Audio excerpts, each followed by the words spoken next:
What's up, guys? As promised, this is going to be my Warren Spahn collection of my PSA Registry cards. Warren Spahn played, actually has cards from like 1948 to 1965 is his last card. And I'm only doing the living registry set, so it's everything. So card, coin, little mini poster that was handed out on anything at all during his playing years is what I collect. And just do yourself a favor, pause this video, go take a look at his stats, look at his Wikipedia page. Probably one of the most undervalued legends of the game. I mean, hands down, the best left-handed pitcher of all time. Koufax and Steve Carlton don't hold a candle to this guy, and that's just the way it is. Popularity may be a different story, but yeah, I hope you guys enjoy my collection. I've had an amazing time putting it together. By far my best investment, and I don't mean in terms of resale, but just learning about him and the game and old cards. So yeah, without further ado, I'm going to go in chronological order that is listed on the set registry. So first up is a 1947 through 1966 exhibits, Warren Spahn, 7, B on cap. There's another version with an M on cap. I don't know when exactly this card was distributed per se, but it's, you know, they made the exhibits from 47 to 66, so, and it's the blank back version. 7. 1949 Eureka Sports Stamp. That is a mint 9. This card, or stamp I should say, is a freaking beauty. I paid $20 for this at the National in Cleveland, which is an incredible steal. I had previously owned a 7, which I paid about 30 or 40 bucks for, so I probably should have paid around 100 bucks for this one, but man, 20 bucks, could not pass that up. Couldn't get the money out fast enough. So there's that one. Going on, 1951 Burke Ross, near mint 7. This card also, there's a version with Yogi Berra attached to here along the perforated edge. It's kind of an oddball looking card, but really cool there. 51 Burke Ross.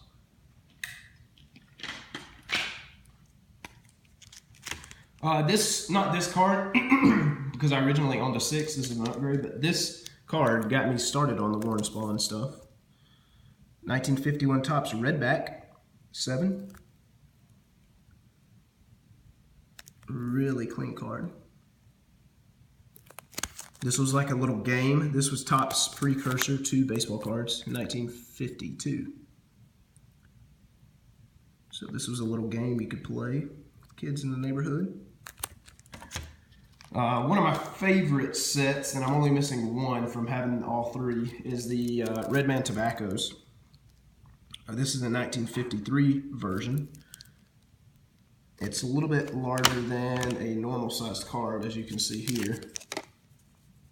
Long ways. But I just love these cards.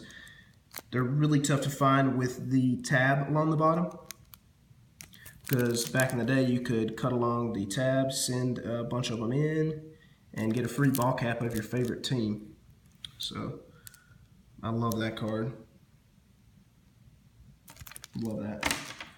My most recent pickup, as you just saw in the video, my last video, just a beauty, the 53 Topps. Love that. It's going to be a long video, guys, so grab a beer or a Sprite if you're not 21.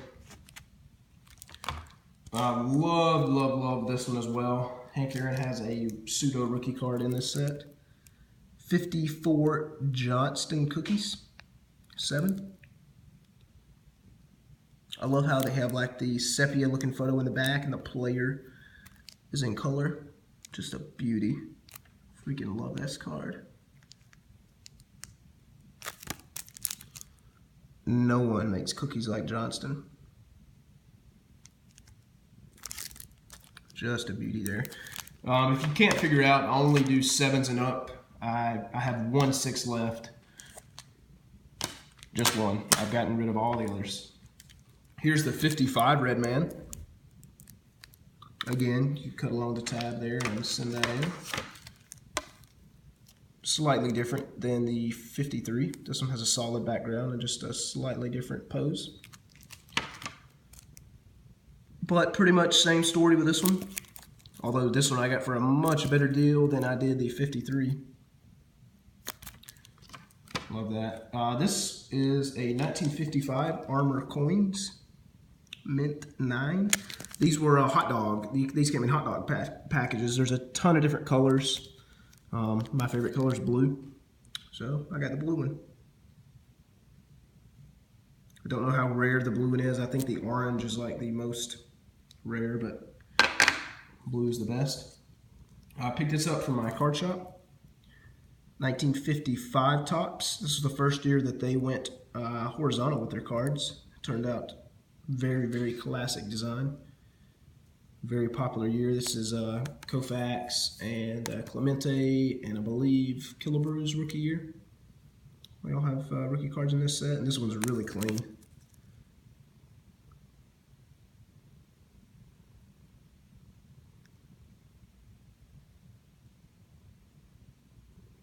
Love that. Matt Partly Cloudy gave me this. 1956 Topps. White back. It says white back up here because there is a gray back version, so I have to get that one as well. Love this card. Again, the 2 horizontal cards, you know, before 1960 was the next one, which love that. Killer card. Here's what the back of that one looks like. All these backs have just incredible looking pictures and little stats and photos. In 11 years as a Brave, Warren averaged 19 victories a year. It's pretty solid, guys. This card is huge. I don't even know if I'll be able to fit it on camera. This came, this was a regional issue, so these are really tough to track down. I've only seen a couple of these, and really only this one in this grade. In 1957, Spick and Span. It is a 7. It's very large compared to a normal size card. But greetings to a fine fan, Warren Spahn, Spick and Span. Some kind of cleaning. I think these were distributed in mop packages, so to find one of these is awesome. I love the oddball stuff like this. So this is the first year that Topps went to their standard card size in 1957, and I pulled the trigger on this one. These cards are really expensive, and 57 is just a beautiful looking year with the way the colors are, all the photos, and again, the first year that Topps went to a standard size, so very popular among collectors. Not as colorful on the back.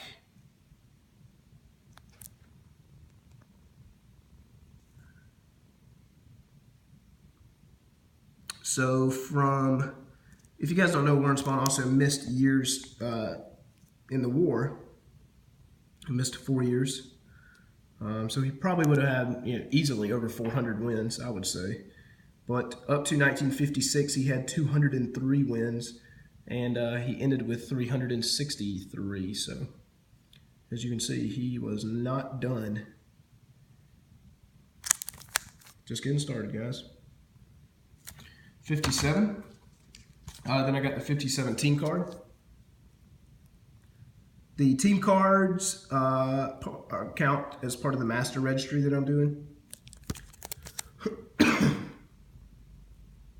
So, as you can see, he was there. Their ace, no doubt. And the Braves also won the World Series in 1957, so that's another reason why this card is popular, especially among Spahn collectors. 1958 Topps. This used to be my favorite year. I've since kind of moved on. 57 Topps, and that is a 7. Really cool with the green and red there. Warren won a battlefield commission during World War II. I believe he won a bronze star and a couple other medals. Could be wrong on that, but I'm fairly certain. Then the 58 Topps. This was the second card that I ever picked up.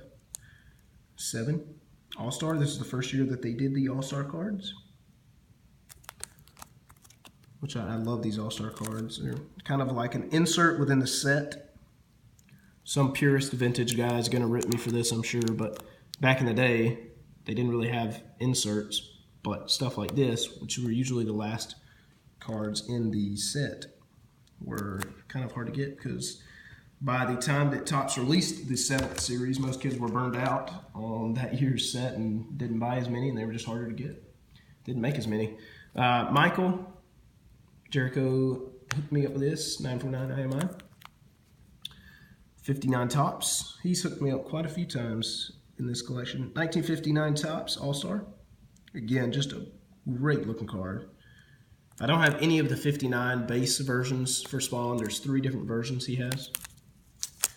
And that is awesome because it's actually him on the back.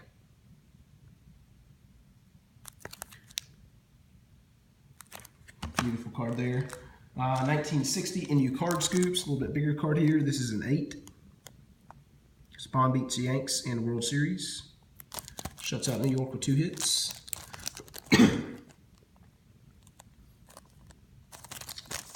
Beauty there. 1960 Mound Magicians. This is just an awesome card. Love this card. With Lou Burdett, Warren Spahn, and Bob Buell. Mound Magicians. There's a couple of very cool, cards like this in 1960 and some other years surrounding the 60s where they did a couple players together. Yeah, there's a very popular 62 card with Mickey Mantle and Willie Mays. But that's a really cool card there. Also, Michael hooked me up with this too, Mr. Shane, 1960 PSA 7. Love this card design. I like horizontal cards. So that is just a killer looking card. My favorite Braves logo with this screaming Indian head there. Very cool. Love that one. Then these next 3 are from 1961 NU Card Scoops. These were just a little little alternative to Topps back in the day. This is a near mint to mint 8. Warren Spahn hurls no-hitter with 15. Got another 8. Warren Spahn beats Yanks in World Series. That's just a kind of a variation of this card from 1960. But that's an 8, and then this is a 9. These are all 3 cards he has from 1961. Wow, no, never mind, excuse me. Looks like I need to sell one. That's what happens, folks. I buy so many, I forget I even had this card. You need to put that up or trade it. Let me know if you're interested in that. 1961 Topps. 7. Pretty good centering on this card. Good photo. Kind of a plain back there, but still a good looking card.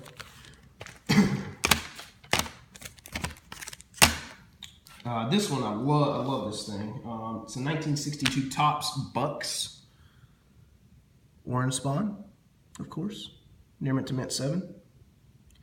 This was 10 baseball bucks, whatever that meant back in the day. I think you could trade this in for something Topps. But just really cool. It's not obviously not the size of a dollar, but really cool piece there. Those don't pop up much at all. Glad to get that one. Now I'm going to run through 1962 stuff. He has 5 cards in 1962, which I'm glad because I love 62.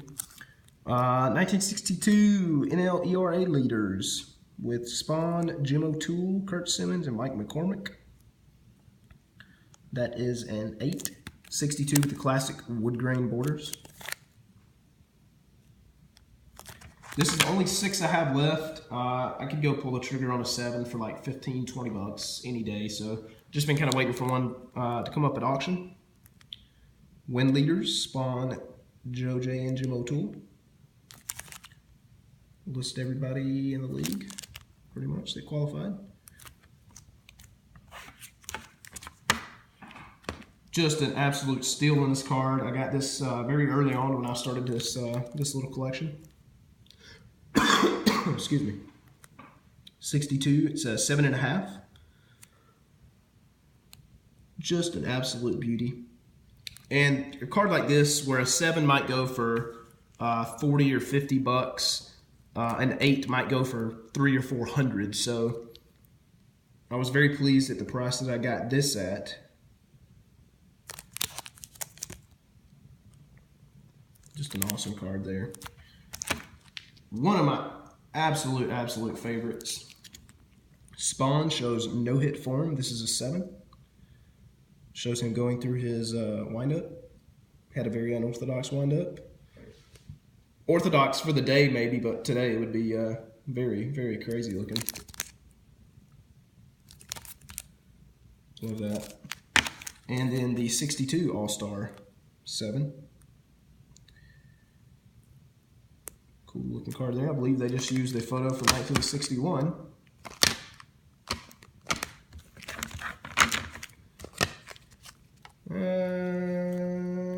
Maybe. They did stuff like that. Cheap back then, you know.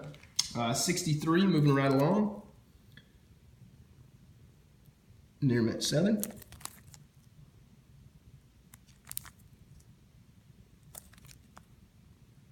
Great card there. Starting to get older. So in 63, he had 327 wins.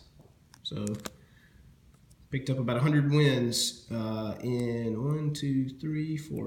6 years. It's pretty damn good, guys. 63 peel-offs. These are really hard to find, especially with the instruction back. This is an 8. This was like a little sticker that they could peel off. Kids could peel off back in the day. Place All-Stars on books, walls, bikes, anything. Yeah, I think more than a few kids probably got their butts beat putting a few Warren Spahn stickers on the walls. Probably not a good idea, but I bet they did it. Cool little card there.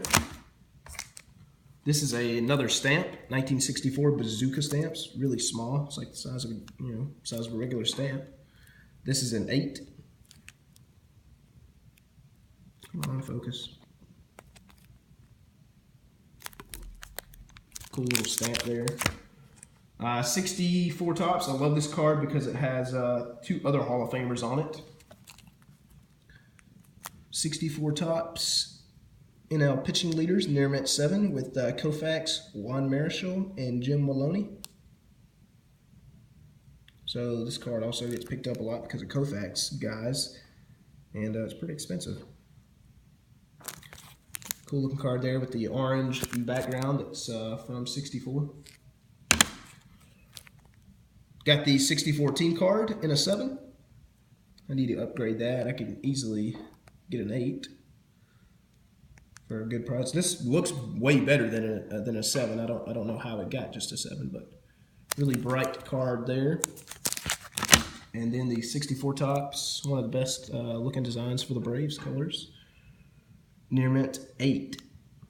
Really solid card. I don't know how close this one was to a 9, but I'd have to say very close.